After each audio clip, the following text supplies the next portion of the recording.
ಅಮೃತ ವೇಳೆಯ ವಿಶೇಷ ಅನುಭವವನ್ನ ಮಾಡುವ ಕಾತರದಿಂದ, ನಿರೀಕ್ಷೆಯಿಂದ ನಾವು ನಮ್ಮ ಅಂತರಂಗದ ಸ್ಥಿತಿಯನ್ನ ನಿರ್ಮಾಣ ಮಾಡಿಕೊಂಡು ಕುಳಿತುಕೊಂಡಾಗ ವಿಶೇಷ ಅನುಭವ ನಮಗಾಗಿ ಕಾದಿರ್ತದೆ. ನಾವೇನ್ ಮಾಡಬಹುದು? ಶೃಂಗಾರ ಮಾಡ್ಕೊಂಡಿರ್ತೇವೆ ಅಮೃತ ವೇಳೆಯಲ್ಲಿ ಎದ್ದು, ಅಲೌಕಿಕ ಶೃಂಗಾರವನ್ನ, ಆತ್ಮಿಕ ಶೃಂಗಾರವನ್ನ. ಆ ಅಲೌಕಿಕ ಶೃಂಗಾರದ ಫೋಟೋ ನೋಡ್ಕೊಳ್ಳಿ ನೀವು, ಹೇಗಿರಬಹುದು ನನ್ನ ಅದೃಷ್ಟದ ಫೋಟೋ ಅಂತ. ಅಮೃತ ವೇಳೆಯಲ್ಲಿ ಮಾಡಬೇಕಾಗಿದ್ದ ಕೆಲಸ ಇದೊಂದು. ನಾನು ಈ ಎಲ್ಲ ಅಲೌಕಿಕ ಶೃಂಗಾರ ಮಾಡಿಕೊಂಡಾಗ ನನ್ನ ವರ್ತಮಾನ ಹೇಗಿರ್ಬೋದು, ಭವಿಷ್ಯ ಹೇಗಿರಬಹುದು, ಈ ಎರಡು ಅದೃಷ್ಟದ ಫೋಟೋ ನೋಡ್ಕೊಂಡಾಗ ಆಗ ನಮ್ಮ ಬಗ್ಗೆ ನಮಗೆ ಬಹಳ ಸಂತೋಷವಾಗ್ತದೆ. ಒಬ್ಬ ಕಲಾಕಾರ ತಾನು ಬರೆದ ಚಿತ್ರವನ್ನ ನೋಡಿ ಸಂತೋಷ ಪಡ್ತಾನೆ, ಜೊತೆಗೆ ಆ ಚಿತ್ರದಲ್ಲಿ ಇನ್ನೇನಾದರೂ ಹೊಸದನ್ನ ಸೇರಿಸುವುದು ಸಾಧ್ಯವೇ ಅಂತ ಸಂಶೋಧಿಸ್ತಾನೆ. ಹಾಗೆ ನಮ್ಮ ಅದೃಷ್ಟದ ಚಿತ್ರವನ್ನ ನಾವು ನೋಡಿದಾಗ ನಮ್ಮ ಬಗ್ಗೆ ನಮಗೆ ಸಂತೋಷವೂ ಆಗ್ತದೆ, ಭರವಸೆಯೂ ಮೂಡ್ತದೆ. ನಾನು ಪರವಾಗಿಲ್ಲ, ಉತ್ತಮ ಶಿಲ್ಪಿ ಆಗ್ತಾ ಇದ್ದೇನೆ ಅಂತ. ಅದರ ಜೊತೆಗೆ ಭವಿಷ್ಯದಲ್ಲಿ ನನ್ನನ್ನು ನಾನು ಇನ್ನೆಷ್ಟು ಇಂಪ್ರೂವ್ ಮಾಡ್ಕೊಳ್ಬಹುದು ಅಂತ ನನಗೆ ನನ್ನ ಬಗ್ಗೆ ಒಂದು ಐಡಿಯಾ ಬರ್ತದೆ. ಅದಕ್ಕೋಸ್ಕರ ಅಮೃತ ವೇಳೆ ನಮ್ಮ ಭವಿಷ್ಯದ, ವರ್ತಮಾನದ, ಅದೃಷ್ಟದ ಚಿತ್ರವನ್ನ, ಫೋಟೋವನ್ನ ನೋಡಿಕೊಳ್ಳುವಂತಹ ಸುಂದರವಾದ ಸಮಯ. ಅಮೃತ ವೇಳೆಯಲ್ಲಿ ಶಿವ ಬಾಬಾ ಮಕ್ಕಳ ಡ್ರಿಲ್ ನೋಡೋದಿಕ್ಕೆ ಬಂದಿರ್ತಾರ, ಕವಾಯಿತು. ಅದಕ್ಕೆ ಅಮೃತ ವೇಳೆಯಲ್ಲಿ ನಾವೆಲ್ಲರೂ ಸಹ ಕವಾಯಿತು ಮಾಡಬೇಕು. ಕವಾಯಿತು ಮಾಡುವುದಕ್ಕೆ ಎರಡು ವಿಧಾನ ಇದೆ. ಅದರಲ್ಲಿ ಸಾಮಾನ್ಯವಾಗಿ ಡ್ರಿಲ್ ಅಂದ್ರೆ ಎಲ್ಲ ಒಂದೇ ರೀತಿಯ, ಅಂದ್ರೆ ಏಕ್ ಅಂದ ತಕ್ಷಣ ಎಲ್ಲರೂ ಒಂದೇ ರೀತಿಯ ಪೋಸ್ ಮಾಡಬೇಕು, ದೋ ಅಂದ ತಕ್ಷಣ ಎಲ್ಲರೂ ಒಂದೇ ರೀತಿಯ. ಅದೇ ರೀತಿಯಾಗಿ ನಾವು ಸಹ ಸಂಘಟನೆಯಲ್ಲಿ ನನ್ನೇ ತರಗತಿಯಲ್ಲಿ ನಾಳೆ ಬೆಳಿಗ್ಗೆ ನಾವು ಜ್ಯೋತಿ ಸ್ವರೂಪದ ಅನುಭವ ಮಾಡೋಣ ಎನ್ನುವ ಒಂದು ಸಂಕಲ್ಪವನ್ನು ತೆಗೆದುಕೊಂಡು ಎಲ್ಲರ ಮನೆಗಳಲ್ಲೂ ಜ್ಯೋತಿ ಸ್ವರೂಪದ ಅನುಭವವನ್ನೇ ಮಾಡಿ, ಅದು ಡ್ರಿಲ್. ಎಲ್ಲರೂ ಅದೇ ಸಂಕಲ್ಪಗಳನ್ನ ಫಾಲೋ ಮಾಡ್ತಾ ಇರ್ತಾರೆ, ಬಹಳ ಸುಂದರವಾದ ಅನುಭೂತಿ ಆಗ್ತದೆ. ಬೇಡ, ಸಂಘಟನೆಯಲ್ಲಿ ಮಾಡಕ್ಕಾಗ್ಲಿಲ್ಲ ಅಂದ್ರೆ ನಾನೇ ನನ್ನ ಒಂದು ದಿನಚರಿಯನ್ನು ಸಿದ್ಧಪಡಿಸಿಕೊಂಡು ಒಂದು ವಾರ ನಿಯಮಿತವಾಗಿ ನಾನು ಜ್ಯೋತಿ ಸ್ವರೂಪದ ಅಥವಾ ಆನಂದ ಸ್ವರೂಪದ, ಪವಿತ್ರ ಸ್ವರೂಪದ ಅನುಭವವನ್ನ ಮಾಡ್ತೇನೆ. ಇವತ್ತು, ನಾಳೆ, ನಾಡಿದ್ದು ನನ್ನ ಈ ಮಾನಸಿಕ ಕವಾಯಿತು ಎಷ್ಟು ಇಂಪ್ರೂವ್ ಆಗ್ತಾ ಹೋಯ್ತು ಎನ್ನುವುದನ್ನು ನಾನು ಅಬ್ಸರ್ವ್ ಮಾಡಿ ನನ್ನ ಶಿಕ್ಷಕನಾದ ಶಿವಬಾಬರವರ ಮುಂದೆ ಒಪ್ಪಿಸ್ತಾ ಹೋಗ್ತೇನೆ.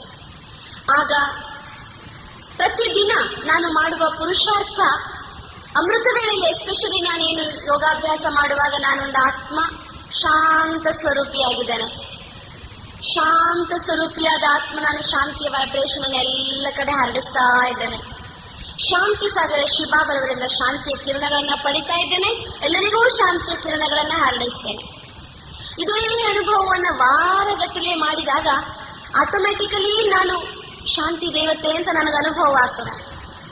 ನಾನೊಂದು ಪ್ರಕಾಶ ಪುಂಜ ಅಂತ ನನಗೆ ಅನುಭವ ಆಗ್ತದೆ. ಆಗ ಯಾವಾಗ ನಾನು ಈ ಅನುಭವದಲ್ಲಿ ತಲ್ಲೀನವಾಗ್ತೇನೆ, ನನ್ನ ಅನೇಕ ಜನ್ಮದ ಕರ್ಮ ಬಂಧನದಿಂದ ಮುಕ್ತನಾದ ಅನುಭವ ನನಗಾಗ್ತದೆ, ಅಂದ್ರೆ ಹಗುರತೆಯ ಅನುಭವ ಆಗ್ತದೆ ನನಗೆ.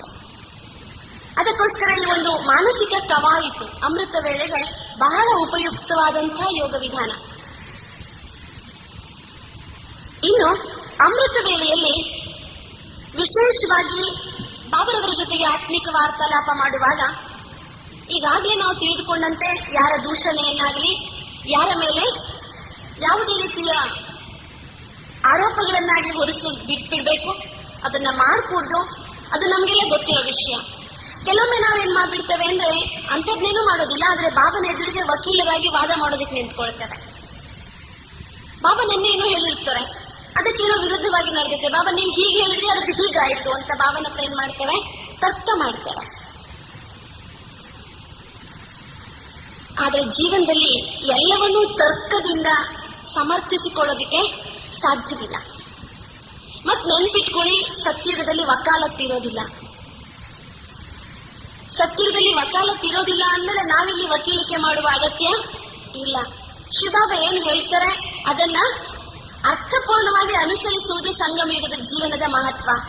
ಅದಕ್ಕಾಗಿ ಬಾಬನ ಹತ್ತಿರ ವಕಾಲತ್ತು ಬೇಡ, ಬಾಬನೆದುರಿಗೆ ಆರೋಪಗಳು ಬೇಡ, ದೂಷಣೆ ಬೇಡ.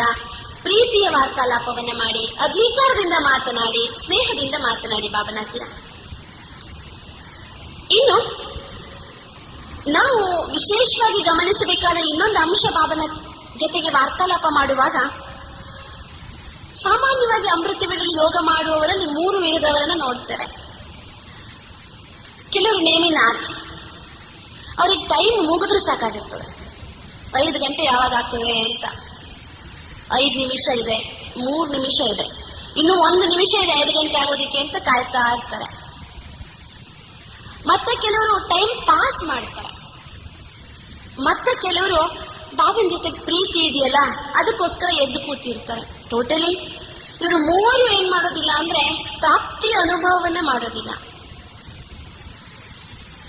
ಆದ್ರಿಂದ ಅಮೃತ ವೇಳೆಯ ಮೇಲೆ ನಮಗೆ ಎಷ್ಟು ಅಟೆನ್ಷನ್ ಇರಬೇಕು ಅದಕ್ಕೆ ಹೇಳ್ತಾರೆ meditation means attention without tension ಅಂತ. ಯಾವುದೇ ರೀತಿಯ ಮಾನಸಿಕ ಉದ್ವೇಗಗೊಳ್ಳದೆ ನಮ್ಮ ಮೇಲೆ ನಾವು ಯಥಾವತ್ತಾಗಿ ಗಮನವಿಟ್ಟುಕೊಂಡು ಭಗವಂತನ ನೆನಪು ಮಾಡುವುದು ನಿಜವಾದ ಯೋಗ. ಆದ್ರಿಂದ ಸಮಯವನ್ನ ಹೇಗೋ 4 ರಿಂದ 5 ದಾಟಿಸಬೇಕು ಅಂತನೋ ಅಥವಾ ಬಾಬಾ ಹೇಳಿದ್ದಾರೆ ಅಂತನೋ ಬೇಡ. ಪ್ರಾಪ್ತಿಯ ಮಹತ್ವದ ಅಮೃತ ವೇಳೆಯಲ್ಲಿ ವಿಶೇಷವಾಗಿ ಬಾಬಾ ಮಕ್ಕಳಲ್ಲಿ ಉತ್ಸಾಹವನ್ನ ಹೆಚ್ಚಿಸುವ ಕೆಲಸವನ್ನ ಮಾಡ್ತಾ ಇರ್ತಾರೆ. ಅಮೃತ ವೇಳೆಯಲ್ಲಿ ವಿಶೇಷವಾಗಿ ಬಾಬಾ ನಮಗೆ ಏನ್ ವಿಚಾರ ಇದೆ ಆ ವಿಚಾರವನ್ನ ಪ್ರೋತ್ಸಾಹಿಸ್ತಾ ಇರ್ತಾರೆ. ಅದಕ್ಕೋಸ್ಕರ ಹೇಗೆ ನೋಡ್ರಿ, ಪ್ರತಿದಿನ ಪತ್ರಿಕೆಯಲ್ಲಿ ಇಂದಿನ ಸಮಾಚಾರ, ಇಂದಿನ ಶೀರ್ಷಿಕೆ ಅಂತ ಕೆಲವು ನ್ಯೂಸ್ ಬರ್ತದೆ. ಹಾಗೆ ನಾವು ಸಹ ಈ ದಿನ ಮಾಡಬೇಕಾದದ್ದನ್ನ ಬಾಬನ ಮುಂದೆ ಸ್ಪಷ್ಟಪಡಿಸ್ಕೊಂಡ್ರೆ, ಆಜ್ಕಿ ವಿಚಾರಧಾರ, ನನಗೆ ಈ ದಿನ ಇಂತಿಂತ ಸೇವೆ ಮಾಡ್ಬೇಕು ಅಂತಿದೆ, ಈ ದಿನ ನಾನು ಈ ರೀತಿ ಪುರುಷಾರ್ಥ ಮಾಡ್ತಾ ಇದ್ದೇನೆ ಅಂತ ನಮ್ಮ ಬುದ್ಧಿಯ ಪೇಪರ್ನಲ್ಲಿ ಅದು ಸ್ಪಷ್ಟವಾದ್ರೆ ಅದಕ್ಕೆ ಬಾಬನಿಂದ ಏನ್ ಸಿಗ್ತದೆ, ನಮ್ಗೆ ಸ್ಯಾಂಕ್ಷನಿಂಗ್ ಆರ್ಡರ್ ಸಿಗ್ತದೆ, ಪ್ರೋತ್ಸಾಹ ಸಿಗ್ತದೆ, ಬಾಬನ ಸಹಕಾರವೂ ಸಿಗ್ತದೆ. ಅಂದ್ರೆ ನಾಳೆಗೋಸ್ಕರ ಈ ದಿನ ನಾವು ತಯಾರು ಮಾಡಿಟ್ಟುಕೊಂಡ ದಿನಚರಿಯನ್ನ ಪ್ರತಿದಿನ ಅಮೃತ ವೇಳೆಯಲ್ಲಿ ಭಗವಂತನಿಂದ ಸ್ಯಾಂಕ್ಷನ್ ಮಾಡಿಸ್ಕೊಳ್ಬೇಕು ನಾವು. ಅದಕ್ಕಾಗಿ ನಮ್ಮ ದಿನಚರಿ ನಮ್ಮ ಮುಂದೆ ಸ್ಪಷ್ಟವಾಗಿರ್ಬೇಕು.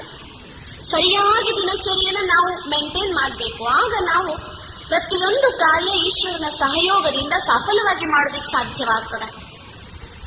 ಅಮೃತ ವೇಳೆಯಲ್ಲಿ ವಿಶೇಷವಾಗಿ ಬಾಬರವರನ್ನ ನೆನಪು ಮಾಡಬೇಕಾದ್ರೆ ನಾವು ವೆರೈಟಿ ಪಿಕ್ನಿಕ್ ಮಾಡಬಹುದು. ಪಿಕ್ನಿಕ್ ಮಾಡಬೇಕು ಅಂದ್ರೆ ಎಲ್ಲರಿಗೂ ಏನಾಗ್ತದೆ, ಆಟೋಮೆಟಿಕಲಿ ಉತ್ಸಾಹ ಬರ್ತದೆ.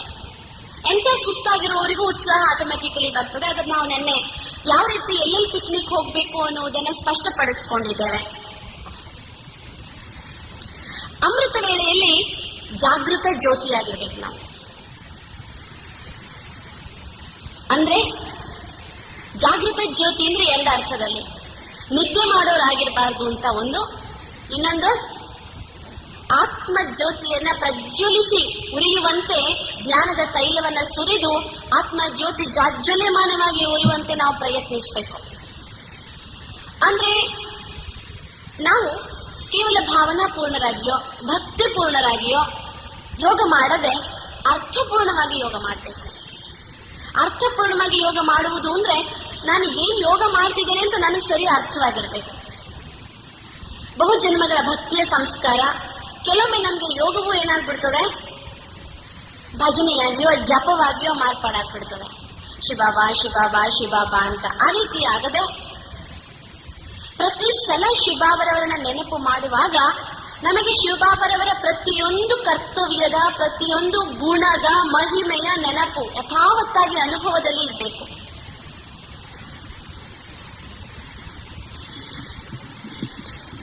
ಅಮೃತ ವೇಳೆಯಲ್ಲಿ ಭಾಗ್ಯವಿದಾತ ತಂದೆ ಪ್ರತಿಯೊಂದು ಮಗುವಿಗೆ ಸಫಲತೆಯ ತಿಲಕವನ್ನ ಇಡ್ತಾ ಇರ್ತಾರೆ.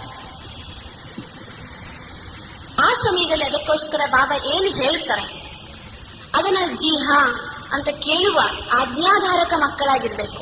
ವಾದ ಮಾಡುವವರಲ್ಲ, ಕ್ಯೋ ಕ್ಯಾ कैसे वैसे ಅಂತ ಪ್ರಶ್ನೆ ಮಾಡುವವರಲ್ಲ. ಬಾಬಾ ಏನು ಹೇಳ್ತಾರೆ ಅದಕ್ಕೆ ಹಾ ಅಂದ್ರೆ ಬಾಬಾ ನಮಗೆ ಸಫಲತೆಯ ತಿಲಕವನ್ನಿಟ್ಟು ಹರಿಸ್ತಾರೆ, ತನ್ನ ಹೃದಯ ಸಿಂಹಾಸನದಲ್ಲಿ ನಮ್ಮನ್ನ ಕುಳ್ಳಿರಿಸಿಕೊಳ್ತಾರೆ. ಅದಕ್ಕೋಸ್ಕರ ಯಾರು ಅಮೃತ ವೇಳೆಯನ್ನ ಎಂದೂ ತಪ್ಪಿಸಿಕೊಳ್ಳದೆ ಪ್ರತಿದಿನ ಬಾಬಾರವರಿಂದ ಯಾವ ತಿಲಕ ಪಡೆದುಕೊಳ್ಬೇಕು? ಸಫಲತೆಯ ತಿಲಕವನ್ನ. ಜೊತೆಗೆ ಪ್ರತಿದಿನ ಶಿವಬಾಬರವರಿಂದ ನಮಗೆ ಸಿಕ್ಕಿರುವ ಶ್ರೀಮತವನ್ನ ರಿವೈಸ್ ಮಾಡ್ಕೊಳ್ಬೇಕು ಬುದ್ಧಿಯಲ್ಲಿ. ಅಮೃತ ವೇಳೆಯಲ್ಲಿ ಬಾಬಾ ನನಗೆ ಸಂಗಮಯುಗದ ಜೀವನಕ್ಕೋಸ್ಕರ ಯಾವ್ಯಾವ ಶ್ರೀಮತವನ್ನ ತಿಳಿಸ್ಕೊಟ್ಟಿದ್ದಾರೆ, ಈ ಶ್ರೀಮತವನ್ನ ಪಾಲಿಸೋದ್ರಿಂದ ನನಗೆ ಏನು ಲಾಭ ಆಗ್ತದೆ, ಈ ಶ್ರೀಮತವನ್ನ ಪಾಲನೆ ಮಾಡುವಾಗ ನನಗೆ ಶಿವಬಾಬಾ ಯಾವ ರೀತಿ ಸಹಯೋಗ ಕೊಡ್ತಾರೆ ಅದನ್ನು ನಾನು ಸ್ಪಷ್ಟಪಡಿಸ್ಕೊಳ್ಬೇಕು.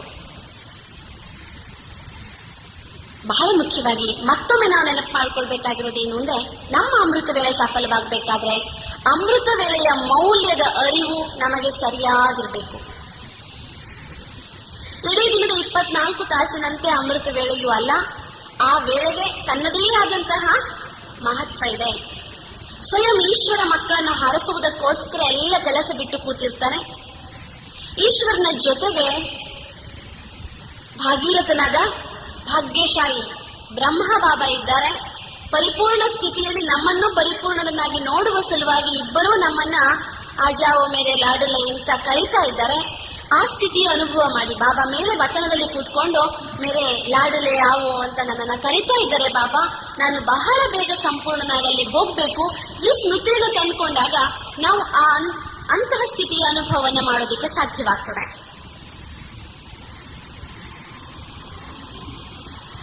ಅಮೃತ ವೇಳೆಯಲ್ಲಿ ನಮ್ಮಲ್ಲಿ ಏನಾದ್ರೂ ಉಳಿದು ಹೋಗಿದ್ರೆ, ಆಸಕ್ತಿ ಯಾವುದರಲ್ಲಾದ್ರೂ ಇಚ್ಛೆ, ಆಸೆ, ಇವುಗಳನ್ನ ಬಾಬರವರ ಮುಂದೆ ಸ್ವಾಹ ಮಾಡಬೇಕು. ಏನಾದ್ರೂ ಸ್ವಲ್ಪ ಅಲ್ಪ ಉಳಿದಿದ್ರೆ ಅದನ್ನ ಬಾಬನ ಮುಂದೆ ಸ್ವಾಹ ಮಾಡಿದ್ರೆ ಬಾಬಾ ಮತ್ತದು ನಮ್ಮ ಹತ್ರ ವಾಪಸ್ ಬರದಂತೆ ನಮಗೆ ಶಕ್ತಿ ದಾನ ಮಾಡ್ತಾರೆ. ಅಂದ್ರೆ ಹೇಗೆ ಸ್ವಾಹ ಮಾಡೋದು? ನಮ್ಮ ದುರ್ಬಲತೆಗಳನ್ನ ಹಾಗೆ ಹೇಳ್ತಾ ಕೂತ್ಕೊಂಡ್ಬಿಡೋದಲ್ಲ. ಮತ್ತೆ ಒಂದು ದೃಢ ಸಂಕಲ್ಪ ಮಾಡಿ, ನನ್ನ ಪುರುಷಾರ್ಥದಲ್ಲಿ ನನಗೆ ಮಾಯೆಯಾಗಿ ಕಾಡ್ತಿರುವ ನನ್ನ ದುರ್ಬಲತೆಗಳನ್ನ ಶಿವಬಾಬರವರ ಮುಂದೆ ನಾನೇನ್ ಮಾಡ್ತಿದ್ದೇನೆ? ಸ್ವಾಹ ಮಾಡ್ತಾ ಇದ್ದೇನೆ. ಸಾಕು ಒಂದು ಸಂಕಲ್ಪ. ಅಮೃತ ವೇಳೆಯಲ್ಲಿ ಸ್ವದರ್ಶನ ಚಕ್ರಧಾರಿ ಆಗ್ಬೇಕು. ಸ್ವದರ್ಶನ ಚಕ್ರ ಅಂದ್ರೆ ಸಂಗಮ ಯುಗದಲ್ಲಿ ನಾನೀಗ ಆತ್ಮ ಸರ್ವಶ್ರೇಷ್ಠ ಪಾತ್ರಧಾರಿಯಾಗಿದ್ದಾನೆ, ಸೃಷ್ಟಿ ನಾಟಕದ ಹೀರೋ ಪಾತ್ರಧಾರಿಯಾಗಿದ್ದಾನೆ, ಝೀರೋ ಸ್ವರೂಪದಲ್ಲಿದ್ದೇನೆ. ನಾನಾತ್ಮ ಸೃಷ್ಟಿ ನಾಟಕದ ಸರ್ವೋನ್ನತ ಸ್ಥಿತಿಯಾದಂತಹ ಪರಮ ಪವಿತ್ರ ಪರಿಪೂರ್ಣ ಸ್ಥಿತಿಯನ್ನು ತಲುಪುವ ಯುಗ, ಏರುವ ಕಲೆಯ ಯುಗ ಯಾವುದು? ಸಂಗಮ ಯುಗ.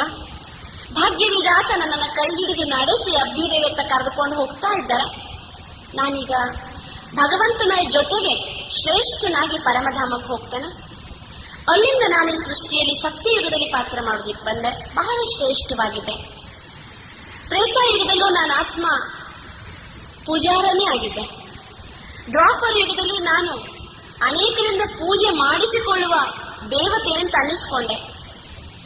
ನನ್ನ ತ್ರಿಪೂಜೆಯನ್ನ ನಾನೇ ಮಾಡೋದಕ್ಕೆ ಶುರು ಮಾಡಿದೆ.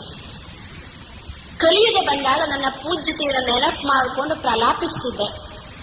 ಈಗ ಪುನಃ ಪರಮ ಪೂಜ್ಯ ಬಂದು ನನಗೆ ನನ್ನ ಪರಮ ಪೂಜ್ಯತೆಯ ಅನುಭವವನ್ನ ಮಾಡಿಸ್ತಾ ಇದ್ದಾನೆ. ಈ ತರನಾಗಿ ಸ್ವದರ್ಶನ ಚಕ್ರದ ತಿರುಗಿಸುವಾಗ ಎಲ್ಲಿಯೂ ದುರ್ಬಲತೆಯನ್ನು ನೆನಪು ಮಾಡಿಕೊಳ್ಬೇಡಿ.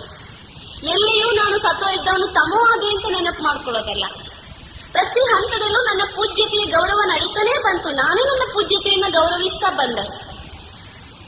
ಪರಿಣಾಮ ಮತ್ತೆ ಪುನಃ ನಾನೀಗ ಪೂಜ್ಯನಾಗ್ತಾ ಇದ್ದೇನೆ. ಹೀಗೆ 4 ಯುಗದ ಚಕ್ರವನ್ನ ಬುದ್ಧಿಯಲ್ಲಿ ಸುತ್ತಿಸಿ ಬಹಳ ಸುಂದರವಾಗಿ ನಾವು ನಮ್ಮ ಶ್ರೇಷ್ಠ ಸಮರ್ಥ ಸ್ಥಿತಿಯ ಅನುಭವವನ್ನ ಕಾಣಬಹುದು. ಆಗ ಇನ್ನು ಅಮೃತ ವೇಳೆಯನ್ನ ಸಮರ್ಥವಾಗಿ ಕಳೆಯುವ ಮತ್ತೊಂದು ವಿಧಾನ ನಮ್ಮ ಭಾಗ್ಯದ ಸ್ಮರಣೆ. ವಾಹ್ ಬಾಬಾ, ವಾಹ್ ಡ್ರಾಮಾ, ನನ್ನ ಭಾಗ್ಯ ಎಷ್ಟು ಶ್ರೇಷ್ಠವಾಗಿದೆ. ಎಲ್ಲೋ ಯಾರು ಲೆಕ್ಕಕ್ಕಿಳಿದವರಂತೆ ಇದ್ದಂತ ನನ್ನನ್ನ ಭಗವಂತ ಸ್ವತಃ ಬಂದು ಏನ್ ಮಾಡಿದಾರೆ? ಸೆಲೆಕ್ಟ್ ಮಾಡಿದ್ದಾರೆ. ದುನಿಯಾದಲ್ಲಿ 4-6 ಜನ ಪ್ರಜೆಗಳಿಂದ ವೋಟ್ ಪಡೆದು ಗೆದ್ದು ಬಂದವನಿಗೆ ಎಷ್ಟು ನಶೆ ಇರ್ತದೆ. ನನ್ನನ್ನ ಸೆಲೆಕ್ಟ್ ಮಾಡಿರೋರು ಯಾರು?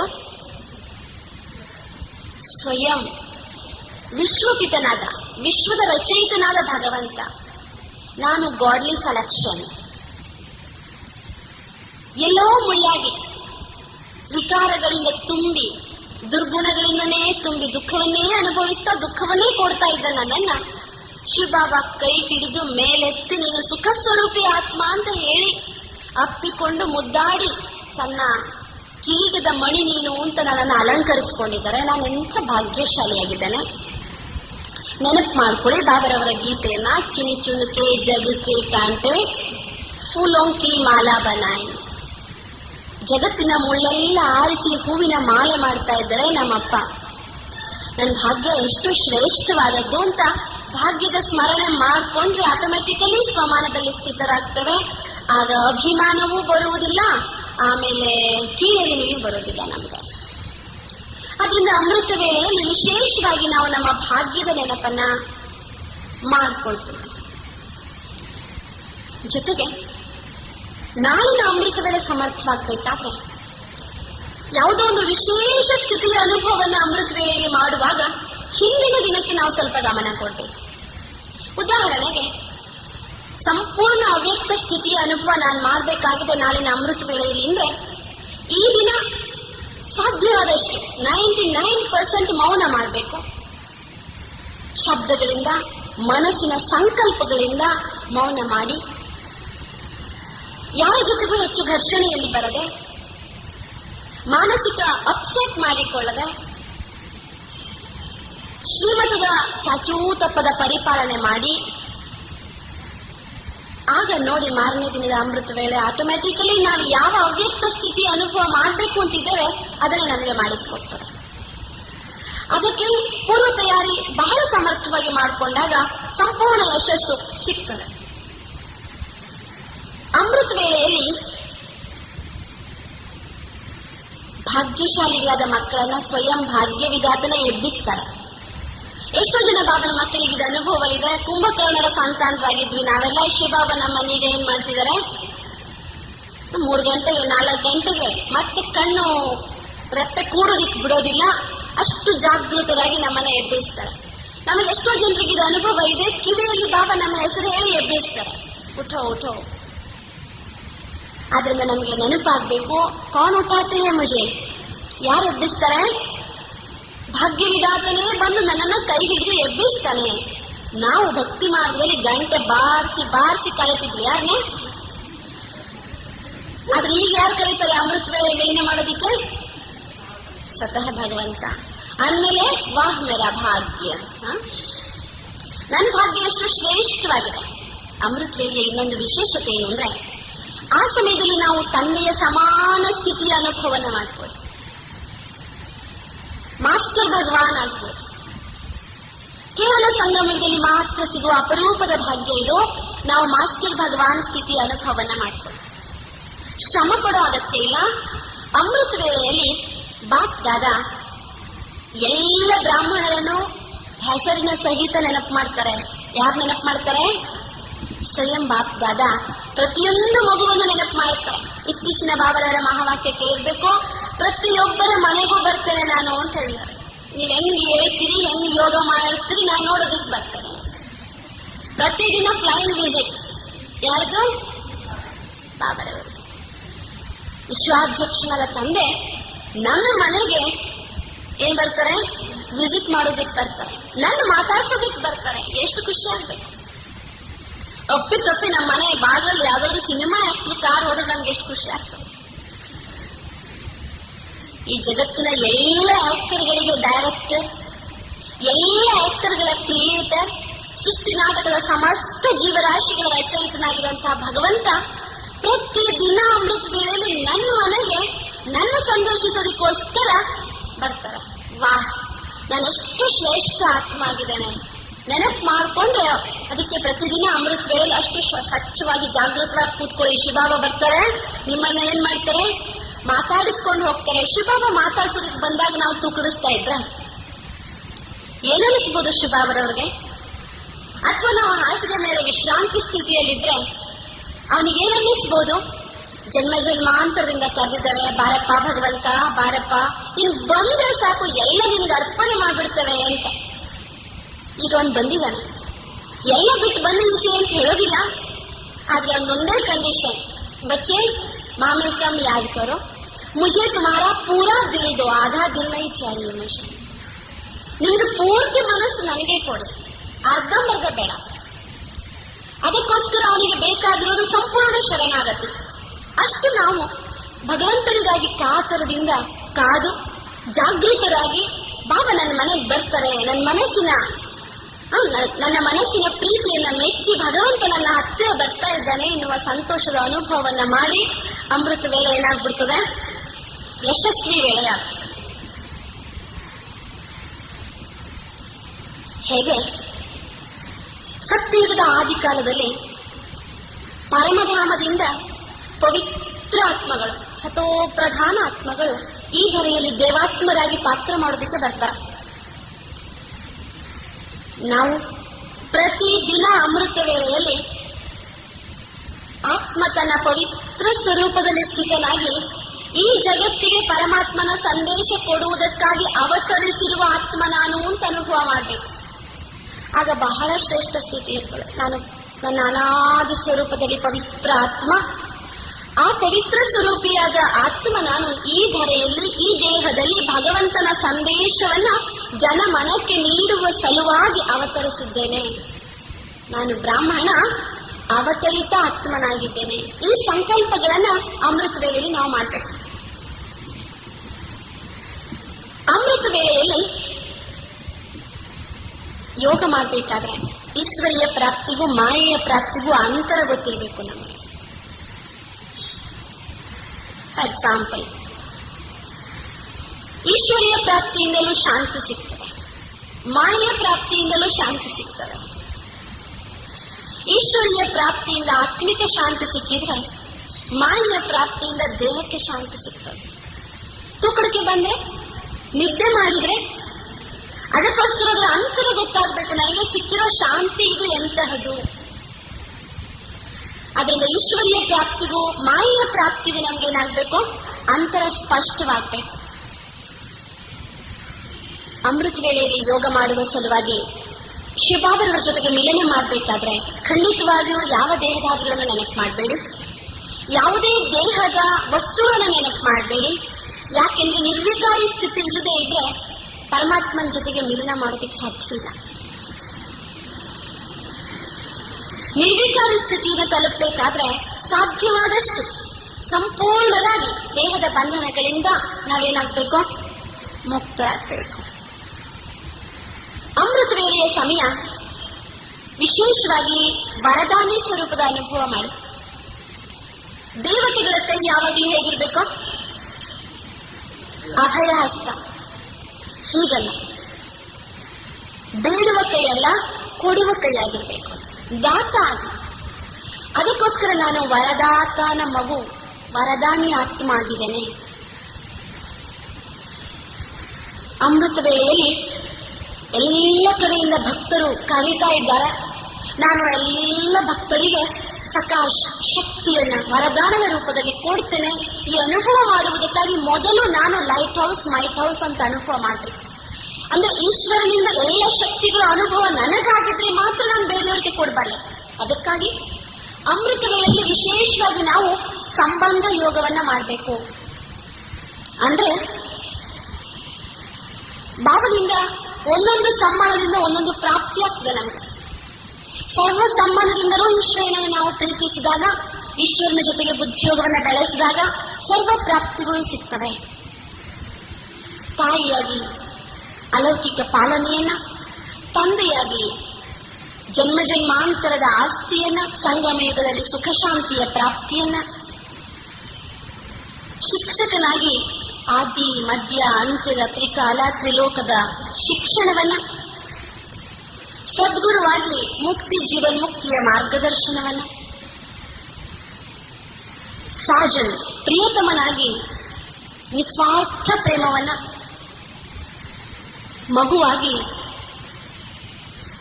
ನಮ್ಮಲ್ಲಿರುವ ಎಲ್ಲ ದುರ್ಬಲತೆಗಳನ್ನ ತಾನು ತೆಗೆದುಕೊಂಡು ಆಸ್ತಿಯ ರೂಪದಲ್ಲಿ ನಮ್ಮನ್ನು ಸಂಪನ್ನ ಮಾಡುವಂತ ತಂದೆಯನ್ನ ಪ್ರತಿಯೊಂದು ಸಂಬಂಧದಲ್ಲಿ ಪ್ರೀತಿಯಿಂದ ನೆನಪು ಮಾಡಿದಾಗ ಆ ಸಂಬಂಧದ ಪೂರ್ಣ ಪಾಲನೆ ನಮಗೆ ಸಿಗ್ತದೆ, ಆ ಸಂಬಂಧದ ಪೂರ್ಣ ಶಕ್ತಿ ನಮಗೆ ಸಿಗ್ತದೆ. ಜಿಸ್ಕೆ ಪಾಸ್ ಹೋತಾ ಹೈ ವಹಿ ತೋ ದೇತಾ ಹೈ. ಯಾರ ಹತ್ರ ಇದೆ ಅವನೇ ತಾನೇ ಕೊಡಬಲ್ಲ. ನಮ್ಮ ಹತ್ರ ಏನೂ ಇಲ್ಲ ಅಂದ್ರೆ ನಾವು ಬೇರೆಯವ್ರಿಗೇನು ಕೊಡಕ್ ಸಾಧ್ಯವಿಲ್ಲ. ಅದಕ್ಕೆ ನಾವು ಮೊದಲು ಶಿವಬಾಬರವರಿಂದ ಪಡಿತಾ ಹೋದಾಗ, ಪಡೆಯುವ ದಾರಿ ಸ್ಪಷ್ಟವಾದಾಗ, ಲೈನ್ ಕ್ಲಿಯರ್ ಇಟ್ಕೊಂಡಾಗ ಬಾಬನ ಜೊತೆಗೆ ನಾವೇನ್ ಮಾಡೋದಿಕ್ಕೆ ಸಾಧ್ಯ, ಬೇರೆಯವರಿಗೂ ಸಹ ವರದಾನಿಯಾಗಿ ಕೊಡೋದಿಕ್ಕೆ ಸಾಧ್ಯವಾಗ್ತದೆ.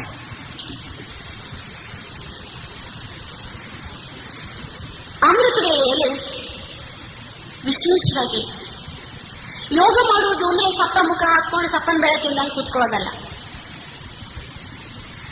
ಯೋಗ ಮಾಡುವಾಗ ನಾನು ಯೋಗ ಮಾಡ್ತಿದ್ದೇನೆ ಅಂದ್ರೆ ನನ್ನ ಎದುರಿಗೆ ಕೂತ್ಕೊಂಡವರಿಗೆ ಅಷ್ಟು ಸಂತೋಷವಾಗ್ಬೇಕು. ನಾನು ಯೋಗ ಮಾಡ್ತಿರೋದನ್ನ ನೋಡಿ ಎದ್ದೋಳ ಅನ್ನಿಸಬಾರ್ದು ಬೇರೆಯವ್ರಿಗೆ. ಅಂದ್ರೆ ನಾನು ಯೋಗ ಮಾಡುವಾಗ ಸಂತೋಷದ ಅನುಭವ ಮಾಡಬೇಕು. ಈಶ್ವರಿಯ ಜೀವನ ರುಖ ಸುಖ ಜೀವನ ಅಲ್ಲ, ನೀರಸ ಜೀವನ ಅಲ್ಲ. ಇದು ಆನಂದಮಯ ಜೀವನ. ಈಶ್ವರಿಯ ಜೀವನ ಸಂತೋಷದಿಂದ ಕೂಡಿರುವ ಜೀವನ. ಸಂಗಮಯುಗದ ಯೋಗವೂ ಅಂತಹದೇ. ಏನೋ ಕಣ್ಣು ಮೂಗು ಮುಚ್ಕೊಂಡು ನಾವು ಯೋಗ ಮಾಡೋದಿಲ್ಲ, ಪ್ರೀತಿಯಿಂದ ಪ್ರಾಪ್ತಿಯನ್ನು ನೀಡುವಂತ ತಂದೆಯನ್ನ ನೆನಪು ಮಾಡ್ತೇವೆ, ಧನ್ಯವಾದ ಹೇಳ್ತೇವೆ, ಪ್ರಾಪ್ತಿ ಪಡೆದುಕೊಳ್ತೇವೆ, ಹಂಚ್ತೇವೆ ಭಾಗ್ಯವನ್ನ. ಮನುಷ್ಯನಿಗೆ ದಾನ ಮಾಡುವಾಗಲೂ ಸಂತೋಷವಾಗ್ತದೆ, ಧನ ಸಿಕ್ಕಾಗಲೂ ಸಂತೋಷವಾಗ್ತದೆ. ಅದೇ ರೀತಿಯಾಗಿ ಜ್ಞಾನ ಧನವನ್ನ, ಅನುಭವದ ಧನವನ್ನ ಹೆಚ್ಚಿಸಿಕೊಳ್ತೇವೆ. ನಮಗೆ ಸಿಕ್ಕ ಶಕ್ತಿಯನ್ನ, ಗುಣಗಳನ್ನ, ಜ್ಞಾನವನ್ನ ಬೇರೆಯವರಿಗೆ ದಾನ ಮಾಡ್ತೇವೆ. ಅಂದಮೇಲೆ ಯೋಗ ಮಾಡುವ ಪ್ರತಿಯೊಂದು ಆತ್ಮನಿಗೂ ಸಹ ಆಂತರಿಕ ಖುಷಿ ಆಗಲೇಬೇಕು. ಆಂತರಿಕ ಖುಷಿ ಆದ್ಮೇಲೆ ಮುಖದಲ್ಲಿ ಖುಷಿ ಕಾಣಲೇಬೇಕು. Face is the index of mind ಅಂತ.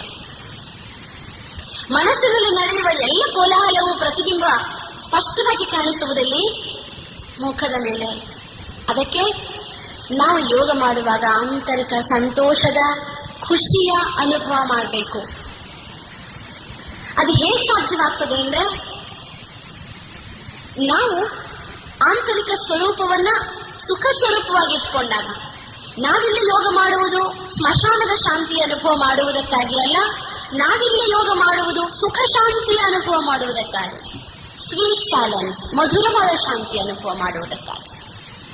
ಆದ್ರಿಂದ ಮಧುರವಾದ ಶಾಂತಿಯಲ್ಲಿ ಸಂತೋಷವೂ ಇದೆ, ಪವಿತ್ರತೆಯೂ ಇದೆ, ಶಾಂತಿಯೂ ಇದೆ, ಅಲ್ಲಿ ನೆಮ್ಮದಿ ಇದೆ, ಜೀವನದ ಸಂತೃಪ್ತಿ ಇದೆ. ಯೋಗದಲ್ಲಿ ಅದೆಲ್ಲವೂ ಸಹ ನನಗೆ ಅನುಭವವಾಗ್ತದೆ. ಆದ್ರಿಂದ ಅಮೃತ ವೇಳೆಯಲ್ಲಿ ನಮ್ಮ ಸ್ಥಿತಿ ಸ್ಮೃತಿಯಂತೆ ಸ್ಥಿತಿಯಾಗಬೇಕು. ಆಗ ಇಡೀ ದಿನ ಆ ಸ್ಥಿತಿಗನುಗುಣವಾದ ಸ್ಮೃತಿ ಮತ್ತೆ ನಮ್ಮನ್ನ ಕಾಪಾಡ್ತದೆ. ಇದು ಒಂದಕ್ಕೊಂದು ಒಂದೇನಾಗಿದೆ, ಎರಡು ಮುಖಗಳು. ಎಂತಹ ಸ್ಮೃತಿ ಅಂತಹ ಸ್ಥಿತಿ, ಸ್ಥಿತಿಯಂತೆ ಮುಂದಿನ ಸ್ಮೃತಿ. ಅದಕ್ಕೋಸ್ಕರ ವಿಶೇಷವಾಗಿ ಅಮೃತ ವೇಳೆಯಲ್ಲಿ ನಾವು ಯಾವುದೇ ರೀತಿಯ ಜಂಜಾಟಗಳನ್ನು ನೆನಪು ಮಾಡ್ಕೊಳ್ಬಾರ್ದು. ಅಮೃತ ವೇಳೆಯಲ್ಲಿ ಎಂದು ಅವಸರ ಮಾಡ್ಕೊಳ್ಬಾರ್ದು. ಬಹಳ ಜನರಿಗೆ ಉಳಿದ ಸಮಯಕ್ಕೆ ಅವಸರ ಆಗೋದಿಲ್ಲ, 2 ಸಲ ಬಹಳ ಅವಸರ ಆಗೋದು, ಯೋಗ ಮಾಡುವಾಗ, ಊಟ ಮಾಡುವಾಗ.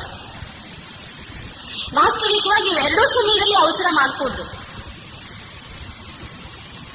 ನಿಧಾನವಾಗಿ ಊಟ ಮಾಡುವವನು ನಿಧಾನವಾಗಿ ಯೋಚನೆ ಮಾಡಿ ನಿರ್ಣಯ ತೆಗೆದುಕೊಳ್ತಾನಂತೆ. ಮತ್ತು ನಾವು ಏನು ಎನ್ನುವುದು ಗೊತ್ತಾಗುವುದು ನಮ್ಮ ಊಟದಿಂದ ಅಂತ ಒಂದು ಸೈಕಾಲಜಿಯಲ್ಲಿ ಒಂದು ಮಾತು ಬರ್ತದೆ. ಊಟ ಮಾಡುವ ವಿಧಾನ, ನಾವೇನು ಊಟ ಮಾಡ್ತೇವೆ ಅದೆಲ್ಲವೂ ಸಹ ನಮ್ಮ ಜೀವನವನ್ನ ತೋರಿಸ್ತದಂತೆ. ನಾವು ಯಾವ ರೀತಿಯಾಗಿ ಅವಸರದಿಂದ ಊಟ ಮಾಡೋದು, ಸಾಮಾನ್ಯ ಯೋಗನೂ ಅವಸರದಿಂದಲೇ ಮಾಡೋದು. ಅದಕ್ಕೆ ರಸ್ತೆಲೆಲ್ಲ ಒಂದು ಸ್ಲೋಗನ್ ಬರೆದಿರ್ತಾರೆ, ಅಪಘಾತಕ್ಕೆ ಅವಸರವೇ ಅಪಘಾತಕ್ಕೆ ಕಾರಣ ಅಂತ. ನಾವು ಅವಸರ ಮಾಡಿದಾಗ ಮನಸ್ಸಿಯಾಗಿ ಆಕ್ಸಿಡೆಂಟ್ ಆಗ್ತದೆ. ಅದಕ್ಕೆ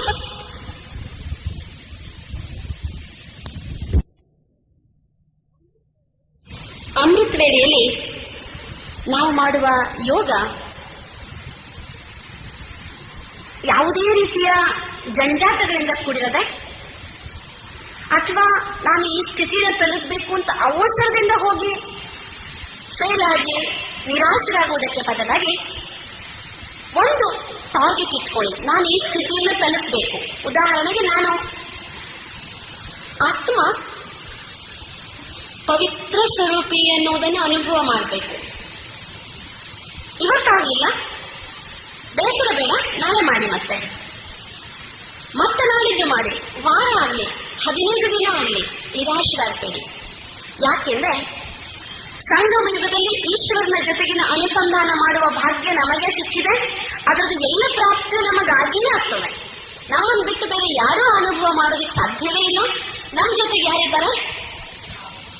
ಸ್ವಯಂ ತಂದೆ ಇದ್ದಾನೆ, ಭಗವಂತ. ಆದ್ರಿಂದ ಅವಸರ ಮಾಡಿಕೊಂಡು ಬೇಗ ಯೋಗ ಮುಗಿಸ್ಬೇಕು ಅಂತ ಅವಸರನೂ ಬೇಡ, ಇವತ್ತೇ ಮಾಡ್ಬಿಡ್ಬೇಕು ಅಂತ ಗುತ್ತಿಗೆಯೂ ಬೇಡ. ನಿಧಾನಕ್ಕೆ ಉದ್ದೇಶ ಮಾತ್ರ ಸ್ಪಷ್ಟವಾಗಿರಲಿ. ನಾನು ಶಿವಬಾಬರವರ ಜೊತೆಗೆ ಈ ಸ್ಥಿತಿಯ ಅನುಭವನ ಮಾಡಿಯೇ ಮಾಡ್ತೇನೆ ಎನ್ನುವ ದೃಢತೆ ಬೇಕು. ಬಹುಮುಖ್ಯವಾಗಿ ಅಮೃತ ವೇಳೆ ಸಫಲವಾಗಬೇಕಾದ್ರೆ ಇದು ಬಹಳ ಅಗತ್ಯವಾದ ಸಂಗತಿ. ಯಾವುದು ಅಂದ್ರೆ, ನನ್ನ ಮೇಲೆ ನನಗೆ ದೃಢ ವಿಶ್ವಾಸ ಇರಬೇಕು, ನಾನು ಮಾಡ್ತೇನೆ. ಸೆಲ್ಫ್ ಕಾನ್ಫಿಡೆನ್ಸ್, ಆತ್ಮವಿಶ್ವಾಸ ಮನುಷ್ಯ ಜೀವನದಲ್ಲಿ ಕಡಿಮೆಯಾದಷ್ಟು ಮನುಷ್ಯ ಬೇರೆಯವರಿಗೆ ಅಧೀನನಾಗ್ತಾನೆ. ಬೇರೆಯವರು ವ್ಯಕ್ತಿಗಳು ಆಗಿರ್ಬೋದು, ದುರ್ಬಲತೆಗಳು ಆಗಿರ್ಬೋದು. ಆದ್ರಿಂದ ಜಿಸ್ಕಾ ಸಾಥಿ ಹೈ ಭಗವಾನ್ ಉಸ್ಕೋ ಕ್ಯಾ ಕರೆ ಆಂಧಿ ಔರ್ ತೂಫಾನ್.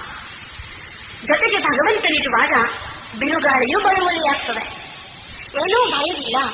ಆದ್ರಿಂದ ಬಾಬಾ ನನ್ನ ಜೊತೆಗಿದ್ದಾರೆ, ಬಾಬಾ ನನಗೆ ಎಲ್ಲ ಅನುಭವ ಮಾಡಿಸ್ತಾರೆ, ನಾನು ಎಲ್ಲ ಅನುಭವಗಳನ್ನ ಮಾಡಿಯೇ ಮಾಡ್ತೇನೆ ಎನ್ನುವ ದೃಢತೆ ಬೇಕು. ಬಾಬಾ ಅನುಭವ ಮಾಡಿಸಪ್ಪ ಅಂತ ಏನ್ ಬೇಡೋದು ಬೇಡ, ನಾನು ಮಾಡ್ತೇನೆ, ಸಮರ್ಥ ಆತ್ಮ ಇದ್ದೇನೆ ನಾನು. ಇನ್ನು ನಮ್ಮ ಅಮೃತ ವೇಳೆ ಸಫಲವಾಗಬೇಕಾದ್ರೆ ಈ ನಮ್ಮ ಬುದ್ಧಿ ಎಲ್ಲೂ ಸೋರಿಕೆ ಇಲ್ಲದಂತೆ ಚೆಕಿಂಗ್ ಮಾಡ್ಕೊಳ್ಬೇಕು. ಮೊದಲೇ ಲೀಕೇಜ್, ಎಲ್ಲಾದರೂ ಲೀಕೇಜ್ ಇದ್ದೆ, ಸೋರಿಕೆ ಇದ್ದೆ, ಅಮೃತಗಳಲ್ಲಿ ನಾವು ಕಷ್ಟಪಟ್ಟು ತುಂಬಿಸ್ತೇವೆ, ಆಮೇಲೆ ಎಲ್ಲ ಸೋರೋಗ್ಬಿಡ್ತದೆ. ಹಾಗಾಗಬಾರ್ದು. ಅದಕ್ಕೋಸ್ಕರ ನಾವು ದೃಢತೆಯನ್ನು ಹೊಂದಿರಬೇಕು, ಸೋರಿಕೆಯ ಪರಿಶೀಲನೆ ಮಾಡಿಕೊಳ್ಬೇಕು ಮತ್ತು ಸಮರ್ಥವಾಗಿ ನಮ್ಮ ಮೇಲೆ ನಾವು ಭರವಸೆಯನ್ನು ಇಟ್ಕೊಂಡು ಮುಂದೆ ಹೋಗ್ಬೇಕು. ಎಂದೂ ಸಹ ಜೀವನದಲ್ಲಿ ನಿರಾಶಾವಾದಿ ಆಗ್ಬಾರ್ದು. ಕೆಲವೊಮ್ಮೆ ಸಹ ಪುರುಷಾರ್ಥಿಗಳನ್ನ ನೋಡಿ ಯಾರೋ ಫೇಲ್ ಆಗಿದ್ದಾರೆ ಅಂತ ನಾನು ಫೇಲ್ ಆಗ್ತೇನೆ ಅಂತ ನಮ್ಮನ್ನು ನಾವು ತಪ್ಪು ತಿಳ್ಕೊಂಡ್ಬಿಡ್ತೇವೆ. ಪ್ರತಿಯೊಂದು ಆತ್ಮನ ಅದೃಷ್ಟ ಬೇರೆ ಬೇರೆಯೇ ಇದೆ ಸೃಷ್ಟಿ ನಾಟಕದಲ್ಲಿ. ನನಗೆ ಮಾತ್ರ ಗೊತ್ತು, ನನ್ನ ಅದೃಷ್ಟ ಶ್ರೇಷ್ಠವಾಗಿಯೇ ಇದೆ. ಇದು ನಮಗೆ ಪ್ರತಿಯೊಬ್ಬರಿಗೂ ವಿಶ್ವಾಸ ಇರಬೇಕು. ಯಾಕೆಂದ್ರೆ ನನ್ನ ಕೈ ಹಿಡಿದವರು ಯಾರು? ಕೈ ಬಿಡಿದವನು ಯಾರು ಹೇಳಿ? ಕೈ ಹಿಡಿದವನು, ಕೈ ಬಿಡದವನು ಕೈ ಹಿಡಿದಿದ್ದಾನೆ. ಅವನೆಂದೂ ಕೈ ಬಿಡೋದಿಲ್ಲ. ಸಂಘವಿಲ್ಲ ಇರೋವರೆಗೆ ನೀವು ಬಿಟ್ಟರು ಅವನು ಬಿಡೋದಿಲ್ಲ. ಈ ಭರವಸೆ ಇದ್ರೆ ನಮ್ಮ ಸಂಘವಿಡಿದ ಪುರುಷಾರ್ಥ ಬಹಳ ಸುಲಲಿತವಾಗಿ ನಡೀತವೆ. ಬಹಳ ಮುಖ್ಯವಾಗಿ ಅಮೃತ ವೇಳೆ ಯೋಗ ಚೆನ್ನಾಗಿ ನಡೆಯುವುದಕ್ಕೆ ನಾವು ಕಲೆಕ್ಷನ್ ಮೈಂಡ್ ಆಗಿರ್ಬೇಕು. ಅಂದ್ರೆ ಬಾಬನ ಮುರುಳಿಗಳಿಂದ ಬೇರೆ ಬೇರೆ ಪಾಯಿಂಟ್ಸ್ಗಳನ್ನ ಕಲೆಕ್ಟ್ ಮಾಡಿಟ್ಕೊಳ್ಬೇಕು. ನಮ್ಮ ಹತ್ರ ಅನೇಕರ ಅನುಭವವನ್ನ ಸಂಗ್ರಹಿಸಬೇಕು. ಸಂಗ್ರಾಹ್ಯ ಬುದ್ಧಿ ಯಾರಲ್ಲಿ ಇರ್ತದೆ, ಬೇರೆ ಬೇರೆ ಪಾಯಿಂಟ್ಸ್ಗಳನ್ನ ಕಲೆಕ್ಟ್ ಮಾಡ್ತಾರೆ. ಅದು ವಿಶೇಷವಾಗಿ ಕಲಿಯುವ ಸ್ವಭಾವ. ಪ್ರತಿದಿನ ಹೊಸದನ್ನ ಕಲಿತಾ ಹೋಗ್ಬೇಕು ಎನ್ನುವ ಉತ್ಸಾಹ ನಮ್ಮ ಯೋಗದ ಸ್ಥಿತಿಯನ್ನೂ ಸಹ ಉತ್ಸಾಹಿಯಾಗಿಯೇ ಇರುತ್ತದೆ. ಕೆಲವೊಂಬಲ್ಲವರಿಂದ ಕಲಿತು, ಕೆಲವೊಮ್ಮಲ್ಪವರಿಂದ ಕಂಡು, ಕೆಲವೊಮ್ಮೆ ಸುಜ್ಞಾನದಿ ಮರೆಯಲಿಕ್ಕೆ ಸರ್ವಜ್ಞನಪ್ಪಂ ನರಂ ಅಂತ. ನಾವೀಗ ಶಿವಬಾಬರವರಂತೆ ಪರಿಪೂರ್ಣ ಸ್ಥಿತಿಯನ್ನು ಹೊಂದಬೇಕಾಗಿದೆ. ಎಲ್ಲವನ್ನ ಬಲ್ಲ ತಂದೆಯ ಮಕ್ಕಳು ಮಾಸ್ಟರ್ ಸರ್ವಜ್ಞರಾಗಬೇಕಾಗಿದೆ. ಅದಕ್ಕಾಗಿ ಅನುಭವಿಗಳಿಂದ ಅನುಭವವನ್ನು ಪಡೆಯೋಣ, ಒಳ್ಳೆಯದನ್ನ ಮಾತ್ರ ಮಾಡುವ. ಸಹ ಪುರುಷಾರ್ಥಿಗಳಿಂದ ಉನ್ನತಿಯ ದಾರಿಯನ್ನು ನಾವು ಅನುಸರಿಸೋಣ. ಕೆಲವನ್ನ ಬುದ್ಧಿಯ ಮಂಥನದಿಂದ ಅನುಭವದ ಬೆಣ್ಣೆಯನ್ನು ಪಡೆದುಕೊಳ್ಳೋಣ. ಹೀಗೆ ಮಾಡ್ತಾ ಈಶ್ವರೀಯ ಜ್ಞಾನ ಮಾರ್ಗದಲ್ಲಿ ಪ್ರತಿ ದಿನ ಪ್ರತಿ ಕ್ಷಣ ನಾವು ಹೇಗೆ ಹೋಗ್ಬೇಕು ಅಂದ್ರೆ ನಮ್ಗೊಂದು ಉದ್ದೇಶ ಇರಬೇಕು. 40 ವರ್ಷಗಳಿಂದ 50 ವರ್ಷಗಳಿಂದ ಪುರುಷಾರ್ಥ ಮಾಡುವವರನ್ನು ಮೀರಿಸಿ ನಾನು ಪುರುಷಾರ್ಥ ಮಾಡಬೇಕು. ಇದು ಹೆಲ್ದಿ ಕಾಂಪಿಟೇಷನ್. ಪ್ರತಿಯೊಬ್ಬ ಪುರುಷಾರ್ಥಿಗೆ ಓಡುವುದಕ್ಕೆ ಅವನದೇ ಆದ ದಾರಿ ಇದೆ. ಈ ದಾರಿಯಲ್ಲಿ ನಾವು ಯಾರನ್ನೂ ಬೀಳಿಸಿ ಹೋಗ್ಬೇಕಾಗಿಲ್ಲ, ನಮ್ಮ ದಾರಿಯಲ್ಲಿ ನಾವು ಓಡಿ ಗುರಿಯನ್ನು ತಲುಪಬೇಕಾಗಿದೆ. ಅದರಿಂದ ಅಮೃತ ವೇಳೆ ಯೋಗ ಒಂದು ರೇಸ್, ಯೋಗ ಓಟ, ಗುರಿ ತಲುಪುವ ಸಲುವಾಗಿ ನಾನು ಮಾಡುವ ಓಟ. ಕುತ್ಕೊಳ್ಳಿ, ಎಷ್ಟು ಸೆಕೆಂಡ್ ನಲ್ಲಿ ನಾನು ಪರಂಧಾಮಕ್ಕೆ ಹೋಗ್ತೇನೆ ಜಸ್ಟ್ ಅಬ್ಸರ್ವ್ ಮಾಡಿ. ಸೆಕೆಂಡ್ಗಳಾಗ್ತದೋ, ನಿಮಿಷಗಳಾಗ್ತದೋ, ಗಂಟೆಗಳಾಗ್ತದೋ, ದಿನಗಳಾಗ್ತದೋ, ಎಲ್ಲಿ ಹೋಗುವುದಕ್ಕೆ? ಪರಮಧಾಮಕ್ಕೆ. ಎಲ್ಲಿಗೆ ನೀವು ಹೋಗ್ಬೇಕು ಅಂತ ಸಂಕಲ್ಪ ಮಾಡಿ ಎಷ್ಟು ಸಮಯದಲ್ಲಿ ನೀವು ತಲುಪಬಲ್ಲಿರಿ ಪರಿಶೀಲಿಸಿ. ಅಮೃತ ವೇಳೆಯನ್ನ ಒಂದು ಪ್ರಯೋಗಶಾಲೆಯನ್ನಾಗಿ ಪರಿವರ್ತಿಸಿಕೊಳ್ಳಿ. ನಿಮ್ಮ ಉದ್ದೇಶದ ಸಂಶೋಧನೆ ಈಡೇರುವವರೆಗೆ ಪ್ರಯೋಗಶಾಲೆಯಲ್ಲಿ ತಲ್ಲೀನರಾಗಿರಿ. ಆಗ ಹೊಸ ಹೊಸ ಅನುಭವ ಎನ್ನುವಂತಹ ಸಂಶೋಧನೆ ನಿಮ್ಮ ಜೀವನದಲ್ಲಿ ಫಲಿತವಾಗ್ತಾ ಹೋಗ್ತದೆ, ಫಲ ಸಿಗ್ತದೆ. ಆಗ ನಿಮಗೆ ಬಹಳ ಸಂತೋಷ ಸಿಗ್ತದೆ. ನಾವು ಮಾಡುವ ಅನುಭವದಿಂದ ಬೇರೆಯವರಿಗೆ ಪ್ರಯೋಜನವಾಗ್ತದೆ ಅಂತ ಎಲ್ಲೂ ತಿಳ್ಕೊಳ್ಬೇಡಿ. ನಾನು ಮಾಡುವ ಯೋಗದಿಂದ ಬೇರೆಯವರು ನನ್ನನ್ನು ಮೆಚ್ತಾರೆ ಅಂತ ತಿಳ್ಕೊಂಡು ಯೋಗ ಮಾಡಿದ್ರೆ ನಾವು ಸ್ಲಿಪ್ ಆಗ್ತೇವೆ, ಜಾರಿ ಬೀಳ್ತೇವೆ. ಯಾಕೆಂದ್ರೆ ನಾನು ಯೋಗ ಮಾಡುವುದು ಯಾರಿಗೋಸ್ಕರ? ನನಗೋಸ್ಕರ. ನಾನು ಯೋಗ ಮಾಡುವುದು ನನ್ನ ಜನ್ಮ ಜನ್ಮಾಂತರದ ತಲೆಯ ಮೇಲಿನ ಹೊರೆಯನ್ನು ಕೆಳಗಿಳಿಸಿಕೊಳ್ಳೋ ಸಲುವಾಗಿ. ನಾನು ಯೋಗ ಮಾಡುವುದು ಪರಮಾತ್ಮನ ಸಾಕ್ಷಿಯಾಗಿ ಪರಮಧಾಮಕ್ಕೆ ಹೋಗುವ ಸಲುವಾಗಿ. ಶಿವನ ದಿಬ್ಬಣ ಹೊರಡುತ್ತದೆ ಕೊನೆಯಲ್ಲಿ. ದಿಬ್ಬಣಿಗನಾಗಿ ನಾನು ಹೋಗುವುದಿಲ್ಲ, ಮಧುವಣಿಗನ ಜೊತೆಗೆ ಮಧುವಣಗಿತ್ತಿಯಾಗಿ ಹೋಗ್ಬೇಕು. ನಾನು ಶಿವ ಸಾಜನ ಜೊತೆಗೆ ಸಜರಿಯಾಗಿ ಹೋಗ್ಬೇಕು, ವಿನಃ ಬರಾತಿ ಅಥವಾ ದಿಬ್ಬಣಿಗನಾಗಿ ಅಲ್ಲ. ಎಷ್ಟೋ ಜನ ದಿಬ್ಬಣಿಗರು ಹೋಗ್ತಾರೆ. ನಾನು ಹೇಗೆ ಹೋಗ್ಬೇಕು? ಮಧುವಣಗಿತ್ತಿಯಾಗಿ, ಸಜನಿಯಾಗಿ ಹೋಗ್ಬೇಕು ಶಿವ ಸಾಜನ ಜೊತೆಗೆ. ಈ ರೀತಿ ಸಂತೋಷಿಸಿದ ಸಾಜನ್ ನಾನು ನಿನ್ ಜೊತೆಗೆ ಬರ್ತೇನೆ ಖಂಡಿತವಾಗಿಯೂ, ಅದಕ್ಕೋಸ್ಕರ ಮೇಕಪ್ ಮಾಡ್ಕೊಳ್ತಾ ಇದ್ದೇನೆ ಅಂತ ಶಿವಬಾಬರವ್ರಿಗೆ ಹೇಳಿ. ಪ್ರತಿದಿನ ನೀವು ಮೇಕಪ್ ಅನ್ನು ಸುಧಾರಿಸ್ಕೊಳ್ತಾ ಹೋಗಿ. ಶಿವಬಾಬರವರ ಸಮಾನತೆಯ ಮೇಕಪ್ಗೆ ಬನ್ನಿ. ಒಂದೊಂದೇ ಗುಣಗಳಲ್ಲಿ ಪರಿಪೂರ್ಣತೆಯನ್ನು ಸಾಧಿಸ್ತಾ ಹೋಗಿ. ಕೊನೆಗೊಂದು ದಿನ ಶಿವಬಾಬಾ ನಮ್ಮನ್ನ ಕೈ ಹಿಡಿದು ಕರೆದುಕೊಂಡು ಹೋಗ್ತಾರೆ. ಎಲ್ಲಿಗೆ? ವಾಪಸ್ ಹೋಗುವಾಗ. ಆದ್ರಿಂದ ಅಮೃತ ವೇಳೆಯಲ್ಲಿ ಬಾಬಾ ಅಲ್ಲಿ ವತನದಲ್ಲಿ ಕೂತು ಕರೀತಾ ಇದ್ದಾರೆ. ಕೇಳುತ್ತಿದ್ಯಾ? ಬಾ ಮಗು, ನಿನ್ಗೋಸ್ಕರ ಕಾದಿದ್ದೇನೆ. ನೀನ್ ಎಷ್ಟು ಬೇಗ ರೆಡಿ ಆಗ್ತೀಯ ಅಷ್ಟು ಬೇಗ ಹೋಗ್ಬಿಡೋಣ ಅಂತ. ಈ ರೀತಿ ನೀವು ಸಂಕಲ್ಪ ಮಾಡಿಕೊಂಡು ನಿಮ್ಮನ್ನ ನೀವು ರೆಡಿ ಮಾಡ್ಕೊಳ್ಳಿ. ಜ್ಞಾನಪೂರ್ಣರಾಗಿ, ಶಕ್ತಿಪೂರ್ಣರಾಗಿ, ಗುಣಪೂರ್ಣರಾಗಿ, ಕಲಾಪೂರ್ಣರಾಗಿ ಧಾವಿಸಿ ಶಿವಬಾಬರವರ ಜೊತೆಗೆ ಹೋಗ್ತಾ ಇದ್ದೇನೆ. ನಾನು ಪಂಚತತ್ವಗಳಿಂದ ಮೇಲೆ ದಾಟಿ ಪರಮಧಾಮಕ್ಕೆ ಹೋಗ್ತಾ ಇದ್ದೇನೆ. ಪರಂಧಾಮದಲ್ಲಿ ಅದೇನು ಎಂಥ ಅದ್ಭುತವಾದ ಬ್ರಹ್ಮಲೋಕ ಅದು. ನಾನು ಬಾಬಾ, ಬಾಬಾ ನಾನು, ಮತ್ಯಾರೂ ಇಲ್ಲ. ಬಯಲಲ್ಲಿ ಏಕಾಂತವ ಕಂಡೆ ಅಂತ ವಿಶಾಲವಾದ ಪರಮಧಾಮದಲ್ಲಿ ಶಿವಬಾಬರವರ ಜೊತೆಗೆ ನಾನೊಬ್ಳೇ ಇದ್ದೇನೆ. ಇಂತಹ ಅನುಭವವನ್ನು ಮಾಡಿ ಅಮೃತ ವೇಳೆಯ ಸ್ಥಿತಿಯನ್ನು ಸುಧಾರಿಸಿಕೊಳ್ಳುವ ಸಲುವಾಗಿ ನಾವು ಗಮನಿಸಬೇಕಾದ ಇನ್ನೊಂದು ಅಂಶ ಏನು ಅಂದ್ರೆ, ಪ್ರತಿದಿನ ರಾತ್ರಿ ಮಲಗುವಾಗ ಅರ್ಧ ಗಂಟೆ ಈಶ್ವರಿಯ ಶಿಕ್ಷಣದ ಅಧ್ಯಯನ ಮಾಡಿ ಮಲಗಿದ್ರೆ ಬೆಳಿಗ್ಗೆ ಅಮೃತ ವೇಳೆ ಸಮರ್ಥವಾಗಿರ್ತದೆ. ಸಂಜೆ ಕ್ಲಾಸ್ ಕೇಳಿರ್ತೇವೆ. ಅದಾದ ಮೇಲೆ ಊಟ, ತಿಂಡಿ, ನೆಂಟರು, ಇಷ್ಟರು, ಮಾತುಕತೆ, ಸಿನಿಮಾ, ಟಿವಿ ಎಲ್ಲ ಬಂದಿರ್ತದೆ ಮಧ್ಯೆ.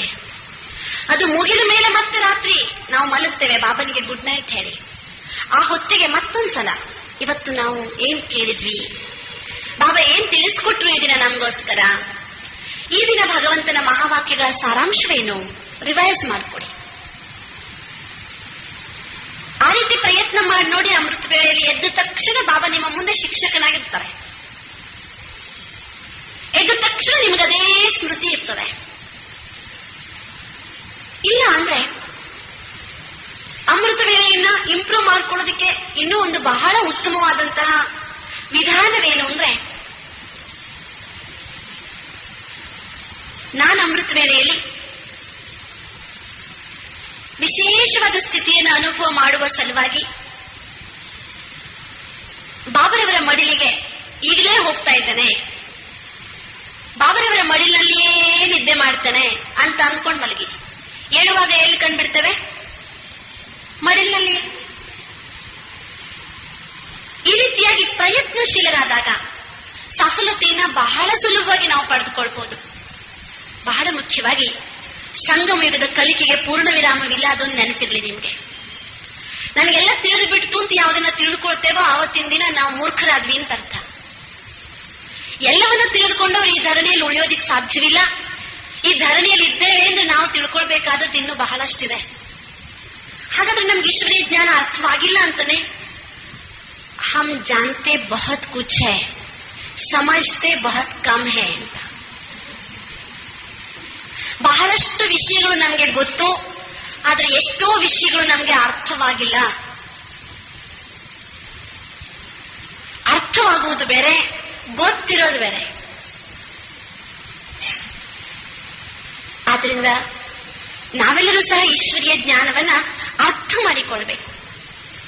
ಅರ್ಥ ಮಾಡಿಕೊಳ್ಳುವುದು ಅಂದ್ರೆ ಅದನ್ನ ಜೀವನದಲ್ಲಿ ಆಚರಣೆಯಲ್ಲಿ ತರುವುದು ಅಂತ.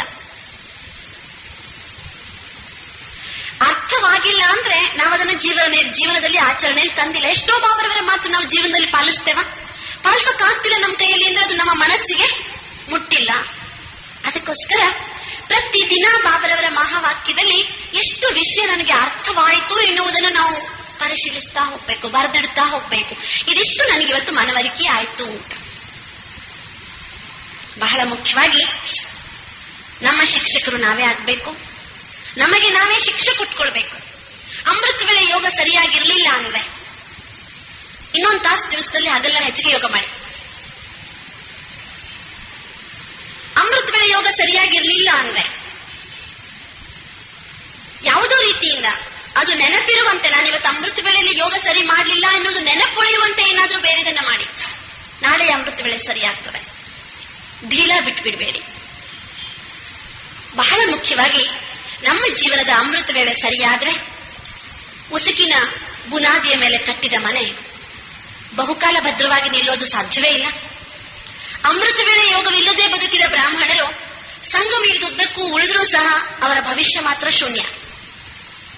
ಆದ್ರಿಂದ ಭವಿಷ್ಯವೂ ಉಜ್ವಲವಾಗಬೇಕು, ವರ್ತಮಾನವೂ ಶ್ರೇಷ್ಠವಾಗಬೇಕು, ಸಮರ್ಥವಾಗಬೇಕು. ಸಂಗಮ ಯುಗದುದ್ದಕ್ಕೂ ನಾವು ಉತ್ಸಾಹಪೂರ್ಣ ಜೀವನವನ್ನು ನಡೆಸಬೇಕು ಅಂದ್ರೆ ತಪ್ಪದೆ ಅಮೃತ ವೇಳೆಯನ್ನ ರಿಪೇರಿ ಮಾಡ್ಕೊಳ್ಳಿ. ಅಕಸ್ಮಾತ್ ಸರಿಯಾಗಿಲ್ದಿದ್ರೆ ಯುಕ್ತಿ ಕೇಳಿ, ದೊಡ್ಡವರ ಹತ್ರ ಕೇಳಿ, ಸಹಪುರುಷಾರ್ಥಿಗಳ ಹತ್ರ ಕೇಳಿ, ವರ್ಕ್ಶಾಪ್ ಮಾಡಿ, ಎಕ್ಸ್ಚೇಂಜ್ ವಿಚಾರಗಳನ್ನ ವಿನಿಮಯ ಮಾಡಿಕೊಳ್ಳಿ. ನಿಮ್ಮ ಅಮೃತ ವೇಳೆ ಹೇಗಿದೆ? ಪ್ರತಿಯೊಬ್ಬರೂ ಸೇರಿ ಒಬ್ಬರಿಗೊಬ್ಬರು ಸಹಕರಿಸಿ ನಾವೇನ್ ಮಾಡ್ಬೇಕಾಗಿದೆ? ನಮ್ಮ ಸಂಗಮ ಯುಗದ ಗಾಡಿಯನ್ನ ಗುರಿ ತಲುಪಿಸಬೇಕಾಗಿದೆ. ಬುದ್ಧಿ ಎನ್ನುವ ನೆಲದಲ್ಲಿ ಜ್ಞಾನದ ಬೀಜ ಹಾಕಿದ್ದೇವೆ. ಸಾಧನೆಯ ಫಲ ಪಡಿಬೇಕಾಗಿದೆ.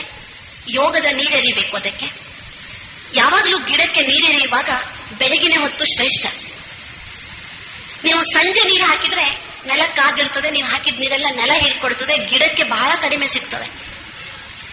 ಅದೇ ತೆರನಾಗಿ ನಮ್ಮ ಬುದ್ಧಿ ಎನ್ನುವ ನೆಲದಲ್ಲಿ ಹಾಕಿರುವ ಜ್ಞಾನ ಬೀಜ ಸಮೃದ್ಧವಾದ ಸಾಧನೆಯ ಫಲವನ್ನ ಕೊಡಬೇಕಾದ್ರೆ ಅದಕ್ಕೆ ಅಮೃತ ವೇಳೆಯಲ್ಲಿ ಜಲಸಿಂಚನವಾಗಬೇಕು. ಯಾವುದೋ ಯೋಗದ್ದು.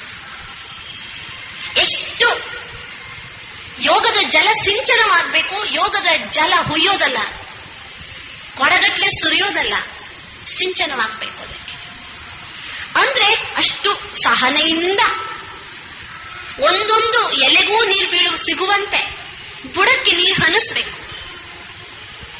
ಅದರಿಂದ ನಾವು ಅಮೃತ ವೇಳೆ ಯೋಗ ಹೋಲ್ಸೇಲ್ ಯೋಗ ಮಾಡೋದಲ್ಲ, ಅಮೃತ ವೇಳೆ ಯೋಗ ಪರ್ಸನಲ್ ಯೋಗ ಮಾಡಬೇಕು. ಅಮೃತ ವೇಳೆ ಯೋಗ ಒಂದು ವಿಧಿಯಲ್ಲ, ಅಮೃತ ವೇಳೆ ಯೋಗ ಒಂದು ತಪಸ್ಸು. ಅಮೃತ ವೇಳೆಯಲ್ಲಿ ನಾವೇನು ಯೋಗ ಮಾಡ್ತೇವೆ ಇದು ಇಡೀ ಕಲ್ಪದ ನಮ್ಮ ಜೀವನಕ್ಕೆ ಆಧಾರ. ಇಡೀ ಕಲ್ಪದ ನಮ್ಮ ಜೀವನ ಶ್ರೇಷ್ಠವಾಗಬೇಕಾದ್ರೆ ಅಮೃತ ವೇಳೆಯಲ್ಲಿ ನಮ್ಮ ಯೋಗ ಶ್ರೇಷ್ಠವಾಗಬೇಕು. ಇಲ್ಲ ಅಂದ್ರೆ ಭಗವಂತ ನಗ್ತಾನಂತೆ ಮೇಲ್ ಕೂತ್ಕೊಂಡು. ಈ ಆತ್ಮನ ಭಾಗ್ಯ ಎಷ್ಟು ವಿಚಿತ್ರವಾಗಿದೆ, ನಾನ್ ಸಿಕ್ಕಿದ್ರು ಈ ಆತ್ಮಕ್ಕೆ ನಿದ್ದೆ ಮೇಲೆ ಎಷ್ಟು ಪ್ರೀತಿ ಇದೆ ನನಗಿಂತ ಅಂತ. ಅದಕ್ಕೋಸ್ಕರ ನಾವು ಜಾಗೃತ ಜ್ಯೋತಿ ಆಗ್ಬೇಕು, ಸದಾ ಬೆಳಗುವ ಜ್ಯೋತಿ, ನಂದಾದೀಪವಾಗಬೇಕು. ನಂದಾದೀಪವಾಗಬೇಕಾದ್ರೆ ನಿದ್ದೆಯ ಮೇಲಿನ ಮೋಹವನ್ನ ಏನ್ ಮಾಡ್ಬೇಕಾಗ್ತದೆ? ಏನ್ ಮಾಡ್ಬೇಕು? ತ್ಯಾಗ ಮಾಡ್ಬೇಕು. ನಿದ್ದೆಯ ಮೇಲಿನ ಮೋಹ ತ್ಯಾಗ ಮಾಡ್ಬೇಕಾದ್ರೆ ಅಮೃತ ವೇಳೆಯ ಯೋಗದಲ್ಲಿ ಸಿಗುವ ಭಾಗ್ಯ ನಮ್ಮ ಮುಂದೆ ಸ್ಪಷ್ಟವಾಗಿರ್ಬೇಕು. ಆಗ ತ್ಯಾಗ ತ್ಯಾಗ ಅನಿಸೋದಿಲ್ಲ. ಅದಕ್ಕೆ ನಾವು ನೀವೆಲ್ಲ ಸೇರಿ ಲಕ್ಷಾಂತರ ಆತ್ಮಗಳಿಗೆ ಶಕ್ತಿ ದಾನ ಮಾಡೋಣ, ಜ್ಞಾನ ದಾನ ಮಾಡೋಣ. ನಮ್ಮಲ್ಲಿರುವ ಪವಿತ್ರತೆಯ ಈಶ್ವರೀಯ ಗುಣಗಳ ದಾನ ಮಾಡಬೇಕಾದ್ರೆ ಮೊದಲು ನಾವೇನ್ ಮಾಡೋಣ? ಈಶ್ವರನಿಂದ ಎಲ್ಲ ಪ್ರಾಪ್ತಿಗಳನ್ನ ತಪ್ಪದೇ ಅಮೃತ ವೇಳೆಯಲ್ಲಿ ತೆಗೆದುಕೊಳ್ಳೋಣ, ಪ್ರಾಪ್ತಿ ಮಾಡೋಣ, ಮಾಡಿಕೊಳ್ಳೋಣ. ಅದಕ್ಕೆ ಬಾಬನ ಮುಂದೆ ನಾವೆಲ್ಲ ಸೇರಿ ಪ್ರತಿಜ್ಞೆ ಮಾಡೋಣ. ಏನಂತ? ಬಾಬಾ, ಸಂಗಮ ಯುಗದಲ್ಲಿ ಈ ಶರೀರದಲ್ಲಿ ನಾನಿರೋವರೆಗೆ ಎಂದೂ ಅಮೃತ ವೇಳೆಯನ್ನ ತಪ್ಪಿಸೋದಿಲ್ಲ. ಯಾರು ಅಮೃತ ವೇಳೆ ಮಿಸ್ ಮಾಡ್ಕೊಳ್ತಾರೆ ಅವ್ರದ್ದು ಭಾಗ್ಯ ಮಿಸ್ ಆಗೋಗ್ತದೆ. ಅದಕ್ಕೋಸ್ಕರ ಭಾಗ್ಯ ಮಿಸ್ ಮಾಡ್ಕೊಳ್ಳೋದು ಬೇಡ. ಭಗವಂತನನ್ನ ಪಡೆದಿದ್ದೇವೆ, ಪೂರ್ಣ ಭಾಗ್ಯವನ್ನ ಪಡೆದುಕೊಳ್ಳೋಣ.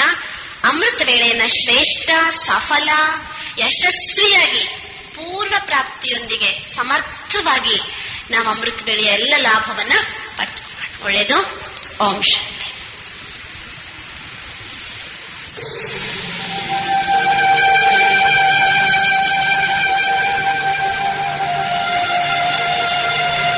ಓಂ ಶಾಂತಿ.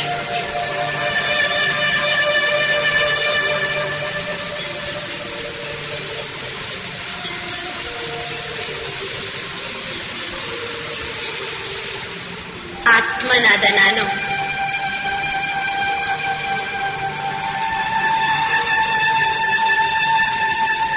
ಪರಮಪಿತ ಪರಮಾತ್ಮನ ಪ್ರೀತಿಯ ಮಗುವಾಗಿದ್ದೇನೆ.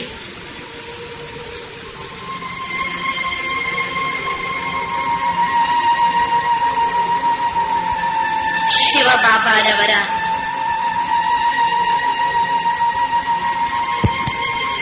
ಆದೇಶದ ಮೇರೆಗೆ ದೇಹವೆಂಬ ವಸ್ತ್ರದಲ್ಲಿ ಸೇವೆ ಸಲ್ಲಿಸುತ್ತಿದ್ದೇನೆ.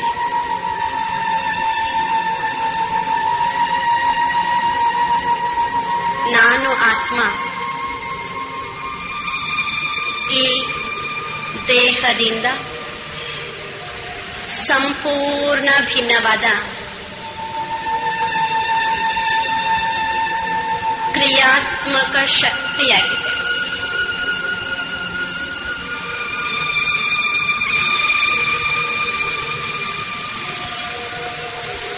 ಆತ್ಮನಾದ ನಾನು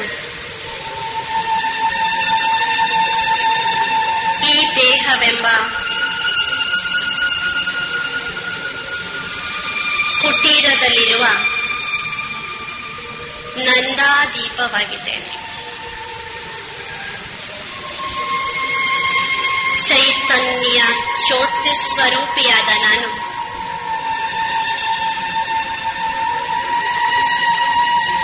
ಅವಿನಾಶಿಯಾದ ಶಕ್ತಿಯಾಗಿದ್ದೇನೆ.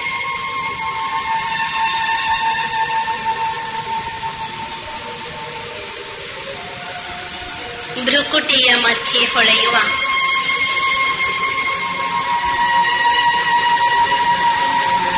ಅಮರ ಜ್ಯೋತಿ ಆತ್ಮ ನಾನಾಗಿದ್ದೇನೆ.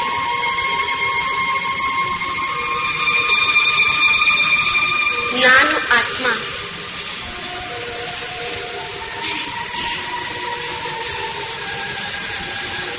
ಈ ದೇಹದಿಂದ ಬೇರೆಯಾದ ಶಾಶ್ವತ ಸತ್ಯವಾಗಿದೆ.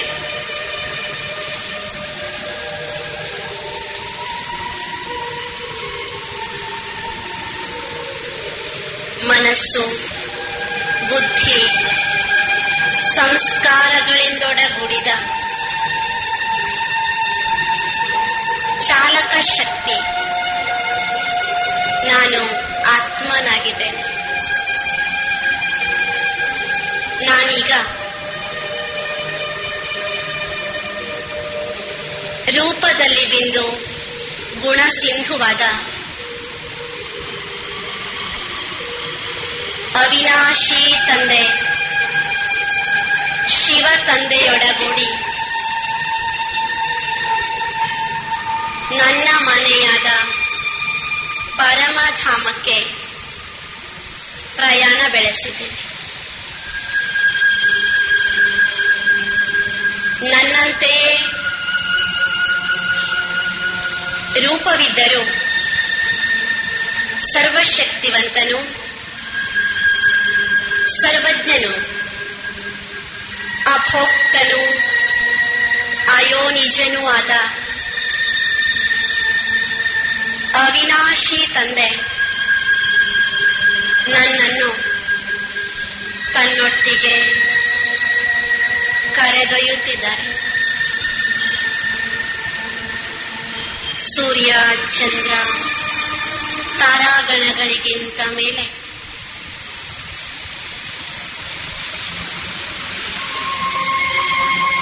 ಸೂಕ್ಷ್ಮ ಲೋಕಕ್ಕಿಂತ ಮೇಲೆ ನಾನು ಆತ್ಮ ಚಲಿಸುತ್ತಿದ್ದೇನೆ. ನಾನೀಗ ತಂದೆಯೊಡನೆ ನನ್ನ ಮನೆಯನ್ನು ತಲುಪುತ್ತಿದ್ದೆ.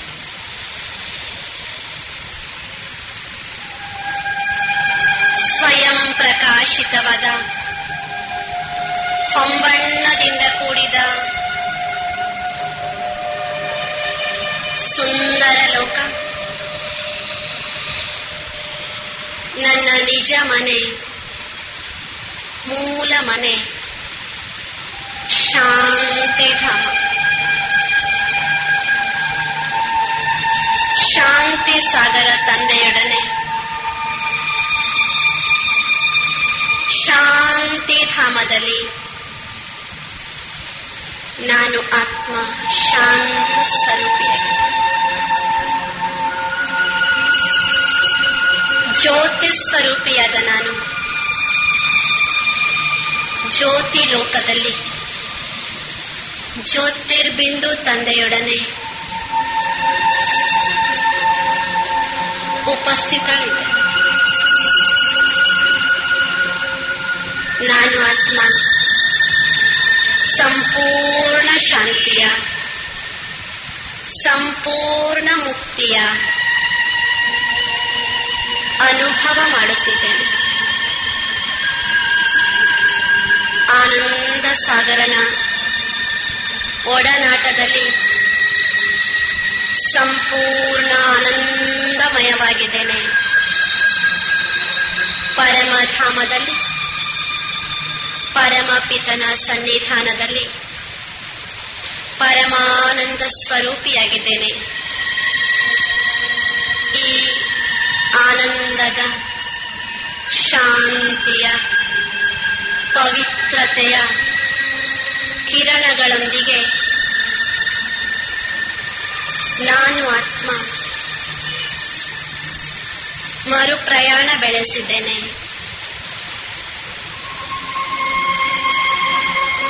ಶಾಂತಿ ಲೋಕದಿಂದ ಈ ಧರೆಗಾವತರಿಸಿದ ಬ್ರಾಹ್ಮಣ ಆತ್ಮ ನಾನಾಗಿದ್ದೇನೆ.